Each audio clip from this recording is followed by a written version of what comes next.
So picking up where we left off from the previous video, now that Wang Dong-suk has gotten himself the Kapitare, his younger brother who is an S-rank hunter is now out for blood, and he doesn't even care how innocent that blood is. He is the embodiment of you don't want to be in the wrong place at the wrong time. Help me! Meanwhile, Jinwoo asks Jinwoo to accompany him in 19 different raids in an effort to become a guild master, and he offers Jinwoo a 30 billion yen building as payment. Hearing that figure would turn your eyes into dollar signs, but Jinwoo, who is still playing it safe not to potentially reveal too much about himself and his situation, declines this offer. The next day, Jinwoo accidentally discovers that his dailies actually has extra achievements to double the initial training, which he does and receives extra rewards. One of these rewards was a choice between a cursed box and a blessed box. He chose the blessed box and receives a key to a new dungeon. Within this dungeon there are ingredients which can be used to craft the elixir of life, capable of curing any disease. With this he can cure his mother who is in the hospital and has been for years. He wasted no time going to the dungeon, which he suspects could be an S-rank dungeon, but he has to at least see what he's dealing with. Luckily he saved the teleportation stone from the last instance dungeon, so if something goes wrong he could always escape. When he approaches the door, a giant three-headed monster blocks the way. This is Cerberus. This is the gatekeeper and his name is in red. Right off the bat, that is not a good sign. Jinwoo makes the first move. He activates his Wolf Assassin skill, his Venom Fang Dagger and the Dash skill without wasting any time, but he could barely scratch the thing. He tried to use the Murderous Intent skill to give himself an opening to attack, but that stuff was about as useless as a 4-star character in Tower of Fantasy. He received the Murderous Intent skill as a reward from the system for that strike team he unalived in the dungeon last time. The gatekeeper rushes in, but Jinwoo, being the little cockroach that he is, slips through and drops down hard on its nose, applying the drain and paralysis debuff, but these gets cancelled too. And then this massive creature jumps into the air ferociously. One would think it was coming to attack with those giant fangs, but it rolls on its back instead. What the hell is even that? Well, whatever it was, it worked since he got a bite, flinging Sung Jinwoo like a dog with a chew toy, taking his arm. Bro lost a third of his health in an instant. Guy forgot he was playing Elden Ring in here. Cerberus tried to crush him, but Jinwoo avoided it, and then Cerberus used the skill Rage, doubling all of its abilities for 3 minutes. That is a broken move that should not be allowed in this game. Too fast. That was a hard ass hit. More than half of his health is gone. After learning from the previous dungeon against the spider, he saved his total rewards and used it to save himself and regrew his arm in the process, allowing him to get a surprise hit into Cerberus' eye and was immediately thrown off. Before he could even recover from that, Cerberus was already there, smashing through the stones and immediately attacked from behind, smashing Sung Jinwoo like a tennis ball. Then rushes to smash him again and rams him into the walls. Bro's not letting up. This is worse than Kasaka. That guy from secret level would be grateful for his one-time mosquito smash right about now. Because Cerberus wasn't stopping, Jinwoo manages to hide by kicking up a dust cloud. Just 700 of his previously fully restored HP is left. Now that he's out of options, Jinwoo pulls out the teleportation stone. But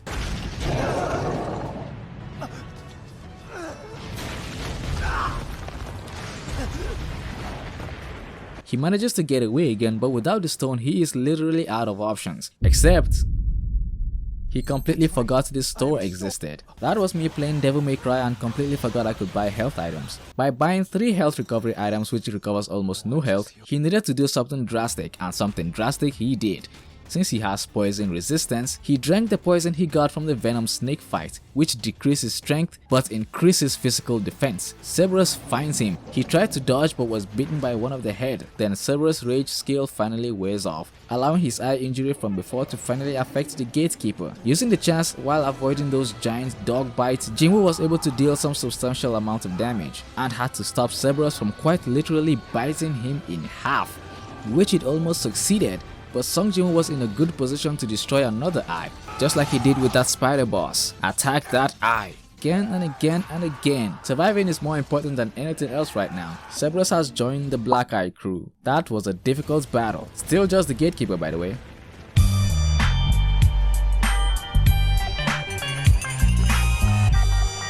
Jinwoo receives the key to the castle as a reward and the formula to craft the elixir of life. But now that he has seen what he's up against, going into the castle now would mean suicide. But that'll have to wait. He has to get stronger first. So he accepts Jinwoo's offer of 19 raids, but they'll be doing it alone as not to risk revealing himself to other people. Shortly after that, Jinwoo receives a D-rank job as well as Mr. Kim, the man who previously ran away from the double dungeon for the sake of his family. He has a beautiful daughter, by the way. Who can blame the guy? Elsewhere, Juhi also receives the same job alert after her mother suggested that she should just quit being a hunter, which I strongly recommend, by the way. Why is she even here? She decides to disregard that and fight through her trauma one last time. Then we saw some people making some shady deals. On his way to the dungeon gate, he runs into the previous leader, Mr. Song, for the first time after leaving the hospital, who had received the same job alert as well. When they get to the gate, Juhi is here as well as Mr. Kim and Mr. Kang, the second guy who ran away. The double dungeon gang are together again, except for that one woman who ran out first. Whatever happened to her? She probably took the chance and quit, something everybody here should have done. As you can see, some people here can't look at each other in the eye. Just then a van arrives carrying 3 prisoners who are to help with the raid because the association is short on staff right now. And the guy who brought them there was a B-rank hunter, the guy who was in Sung Jinwoo's hospital room before, Kang Tai-shik.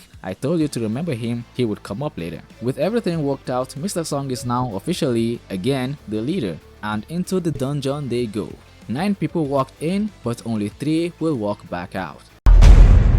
Within the dungeon, the hunters quickly got to work, with Juhi pointing out that Sung Jinwoo's skills have gotten better, and Mr. Song confirms that he has in fact changed, from his appearance to the level of his confidence. As they proceed, they come across a fork in the road, so they split into 3 teams. Kim and Kang discuss the double dungeon and Mr. Kim makes up his mind to apologize to Sung Jinwoo for abandoning him before. But whether Jinwoo forgives him or not, the shame is something he must live with. Then we cut to Kang and the prisoners, where it was revealed that Kang was the one with the shady dealings back then, with a man who was willing to pay 3 billion for a job. Turns out those 3 prisoners assaulted and violated this man's daughter, causing her to commit suicide, leading his wife into a mental hospital. But this man will be released in a few years like nothing had happened, while his daughter is gone forever. Life is just not fair, so he wants them dead. In this old man's defense, anybody would want to do this after losing their child, and Kang accepted the job. But there's a problem. Kim and Kang arrive at the scene because the paths were connected. Extremely bad timing. The others heard a scream and rushed to the site, only to find Kang already dead on the floor. Should have quit when you had the chance. Just to clarify, these 2 men are named Song and Song, while these 2 are named Kang and Kang. And also,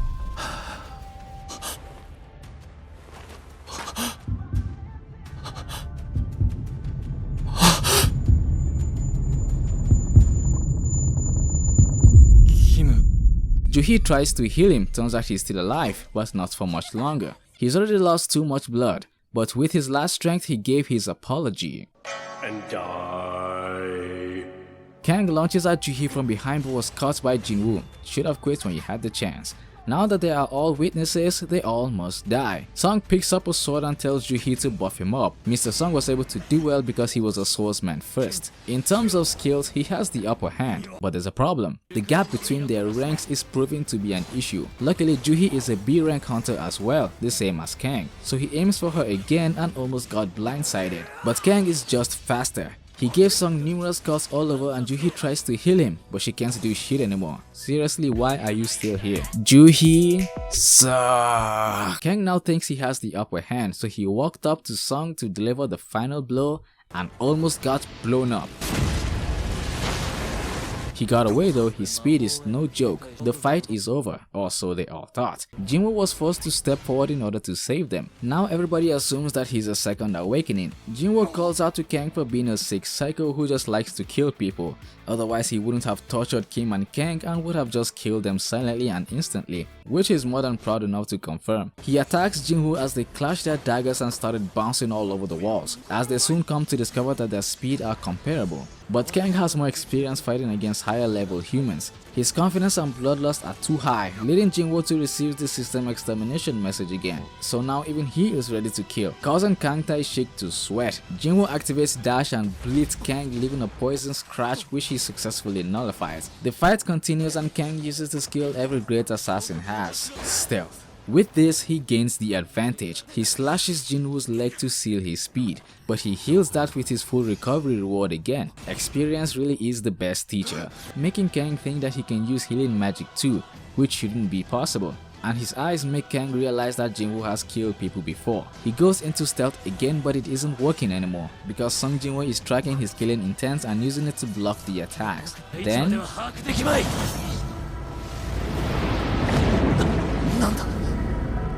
Jinwoo uses the murderous intent skill and instantaneously encompasses Kang in this pseudo genjutsu and launched his dagger into Kang's chest while he stands there just looking at the guy. 7 people killed. He then receives Kang's stealth skill as an item drop, then heads off to slay the dungeon boss and close the gate. But in the manhwa, he takes one of the prisoners who was pretending to be dead along with him to the boss room, where he stood and watched as goblins brutalize his sorry ass, calling him an even worse trash than Kang Tae-shik. What you can argue is Sung Jinwoo's first true act as a different person. After leaving the dungeon, manager Woo informs Jinwoo that Hwang Dong-suk's younger brother is now after him because of the mana crystals dungeon incident. That's one more reason for Jinwoo to get stronger. So he begins his raids with Jinwoo, where Sung-hee was also present in a different hoodie than the red one she was wearing in the manhwa, which I like better, but who's asking. Before going into the dungeon, he uses the stealth stone he received from Kang and gains the stealth skill. After that, the 19 raid commences. They began blasting through dungeons after dungeons after dungeons, gaining levels stacked upon levels, receiving 2 new skills, advanced dagger wielding and fatal strike. Nobody can say that they are not impressed with watching an E rank and a D rank clear whole dungeons. At the end of one of the raids, he receives a message from the system which reads that the player has reached the required level. A job change quest can now be ordered.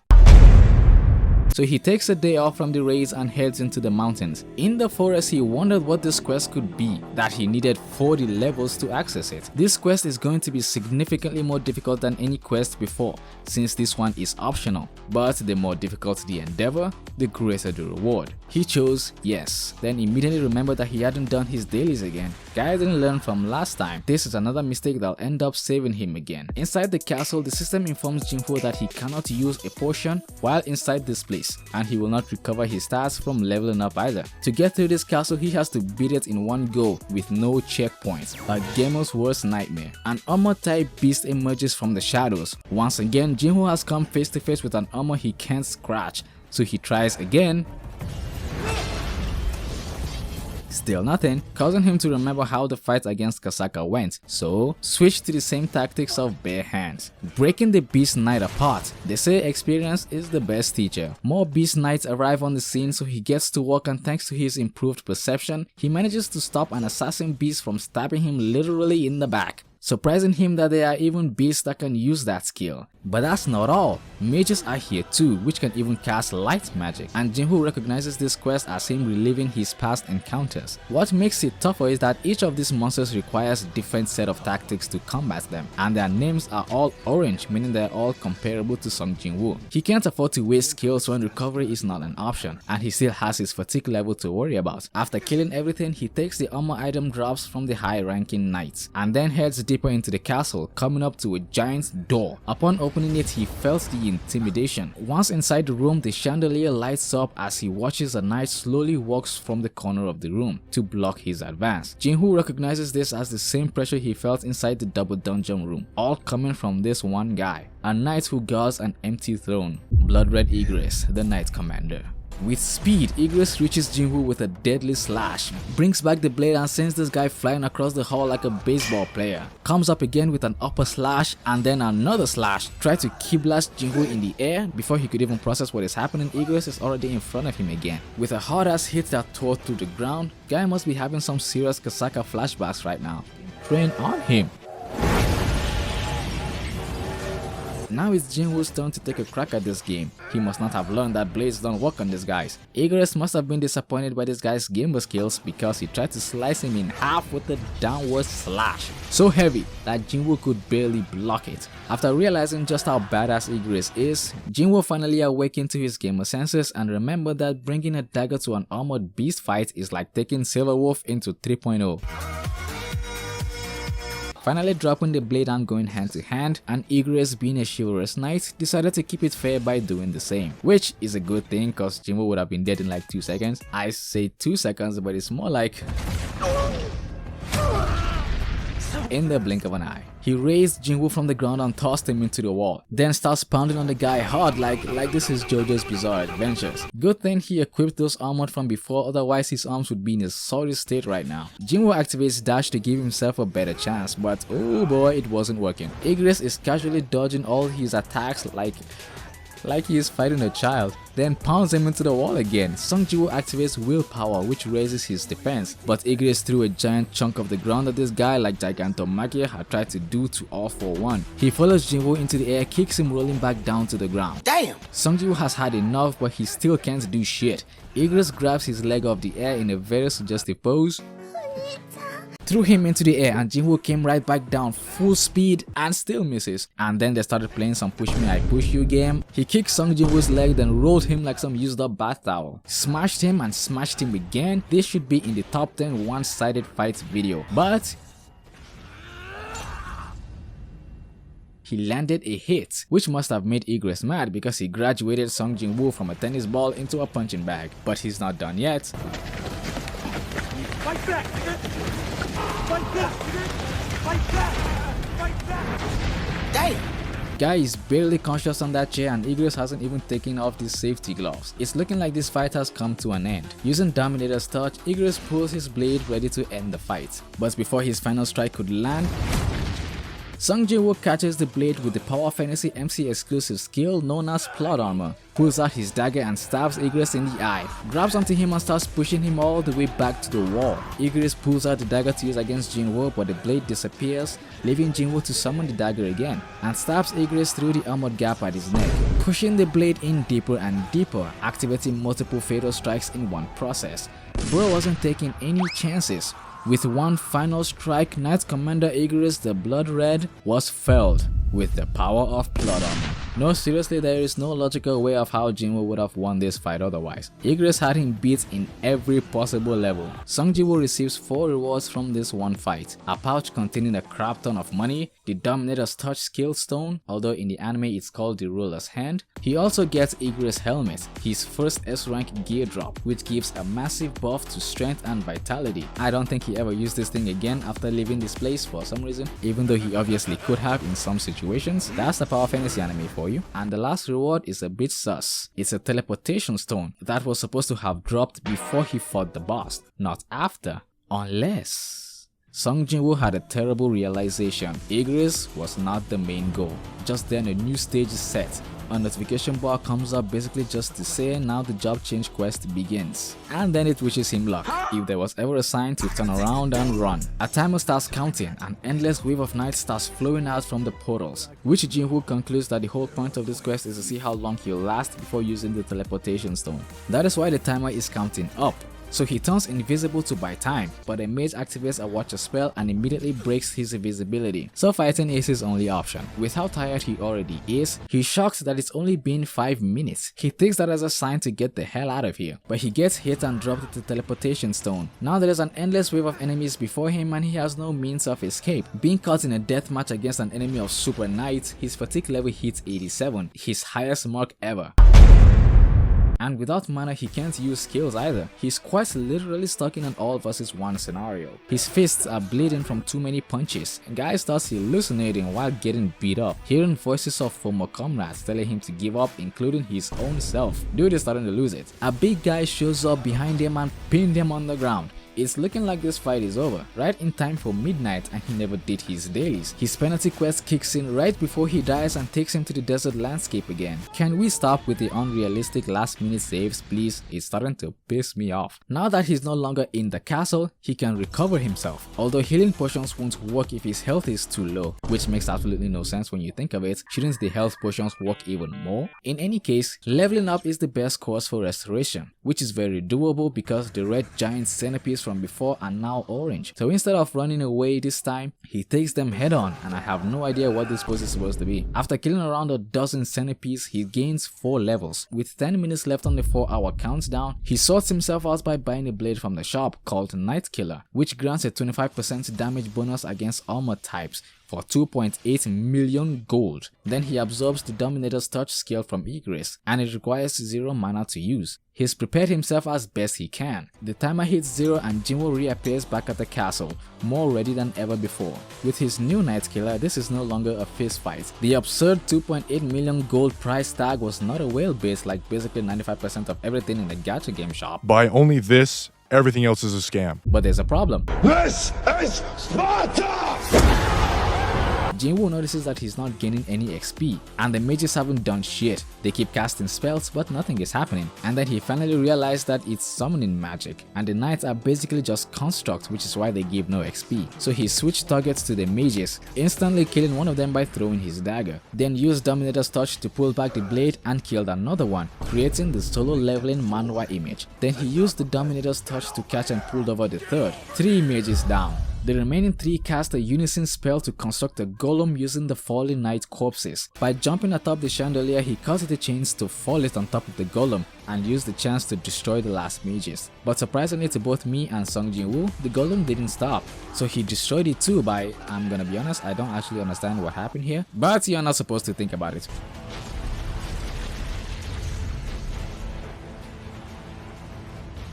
The quest completion message comes up as well as the job change, which reads, wherever the player goes, the angel of death follows. Whatever path the player takes, it is littered with corpses, and the stench of blood remains. In addition, the player craves great power and blazed his own trail without relying on others. Its thirst for strength calls forth the ghost that roams the valley of death. The ghost summoned by the Shadow Army will follow the player's orders as the Shadow Army and make way only for the player. This confuses Jinwoo and surprises him when his new job is revealed to be The Necromancer!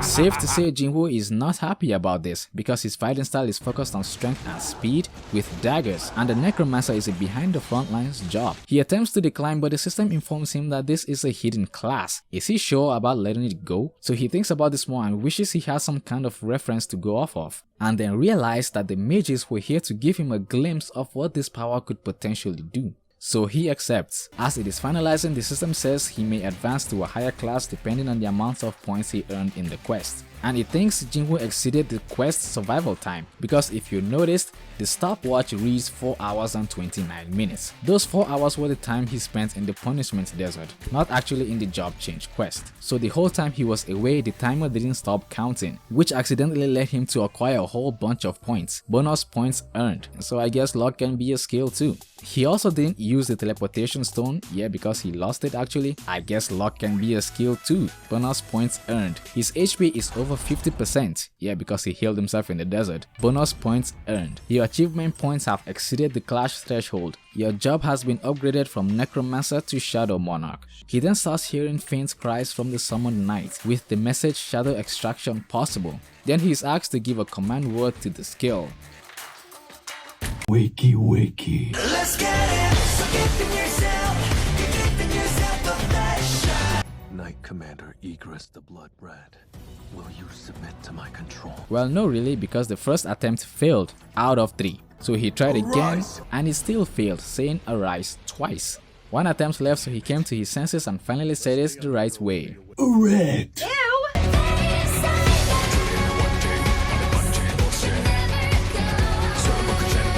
Changed your shirt again. No, I didn't. Arse. What? Yeah, I forgot the I. Ah! What the hell? Arise. Yes. B- No. Igris! Get out! Arise. Yes. You got it? Finally. Yeah, nice. All right, great work, everybody. Thanks. The voice acting's not easy, huh? And then he almost got swallowed, but he grabs onto the neck of the snake, the best thing that could have happened to him in this fight. And then he started squeezing like that one guy who managed to survive NNN while playing Snowbreak Containment Zone.